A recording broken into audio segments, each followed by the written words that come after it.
ก็ดีใจที่เขาเลยมาเต้นในหน้าแถวเลย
เมื่อกี้นี้สีเขียวนะครับเจอแข่งรอบแรกก็เกือบจะหมดแรงก่อนนะครับเดี๋ยวเก็บถุงมือก่อนแล้วใส่ตะกร้าเลยตะกร้ามาเก็บเลย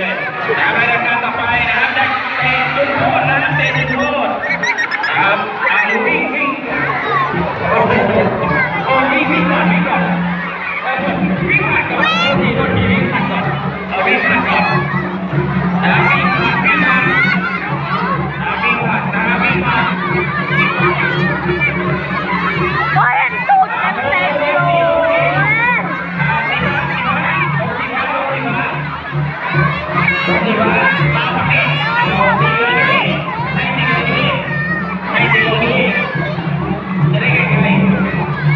โอ้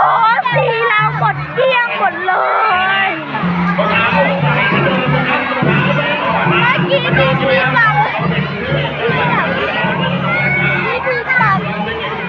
ผลไม้ทุกชนิดสีส้มโอ้ยสีส้มไว้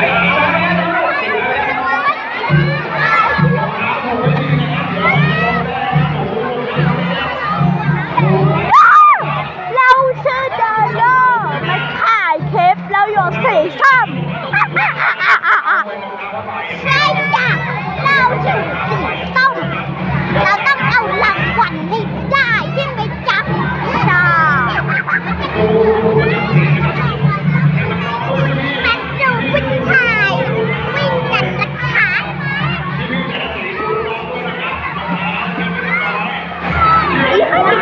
ว้าว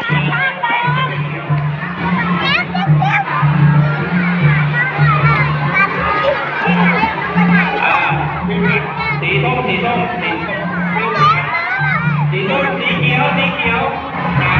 สีเขียวสีผู้ปอสามเอาปอสามก่อนนะปอสามมานี่สีเขียวมานี่สีเขียวมาพูดแล้วตรงนี้สีเขียวผู้ชายไปไหนผู้ชายหายไปไหนวะผู้ชายไปไหนมาสิผู้ชายมาเดี๋ยวเช็คจำนวนคนด้วยนะครับเดี๋ยวรบกวนคุณครูจับที่ฝ่ายวิดีโอคุณต้องจัดทางหน่อยครับเดี๋ยว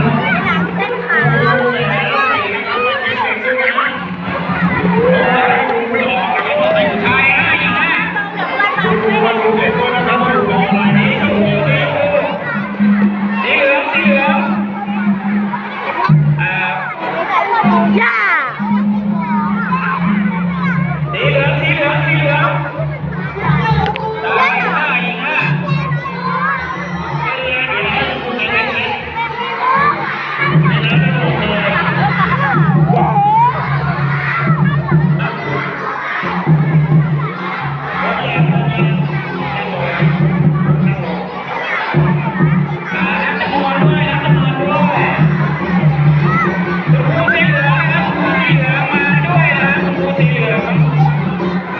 นั่งลงเดี๋ยวนั่งลงนะ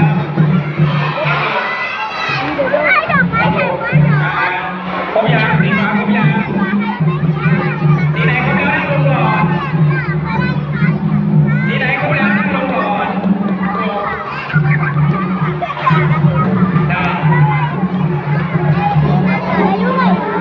ไอ้ดอกสีฟ้านะขอบังหน่อยได้ไหมนี่นะ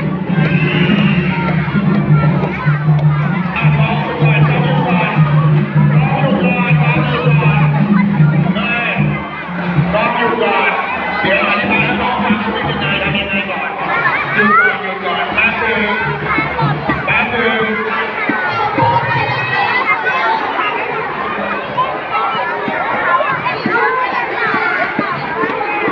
เป็นการวิ่งผ่านนะครับวิ่งผ่านอ้อมกลวยนะนักเรียนวิ่งผ่านอ้อมกลวยฉะนั้นอ้อมกลวยฉะนั้นใครหมดก่อนในแถวตัวเอง10 คนส่งคนสุดท้ายเป็นผู้ชนะวิธีการวิ่งก็คือต้องอ้อมกลวยให้ได้นะครับอ้อมกลวยตัวอย่างดูตัวอย่างก่อนได้ผมมา2 คนได้เด็กๆดูตัวอย่างนะครับดูตัวอย่างพี่นะมาได้มาตรงกลางนี่มาอ่ะเงยหน้าดูตัวอย่างก่อนนะครับกรรมการจะเป่าลูกตีหนูวิ่งไปนะระวังนะดูตัวอย่างวิ่งอย่างนี้ได้แต่ผมไม่แพ้กันนะ เฮ้ยอย่าเด็กดูไม่ได้ก็อย่า ลงเดี๋ยวไปต่อด้านหลังแล้วนั่งลงต่อด้านหลังแล้วนั่งลงต่อด้านหลังแล้วนั่งลงนะอันนี้วิ่งสวยใช่ไหมสะบัดด้วยสะบัดล้อมด้วยเข้าใจยังนะครับ เฮ้ยไปจัดการมันหน่อยดิ คนที่ 1 คนที่ 2ยืนคนที่ 1 ค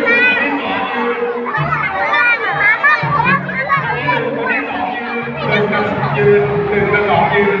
เดี๋ยวทุกคนจัดมา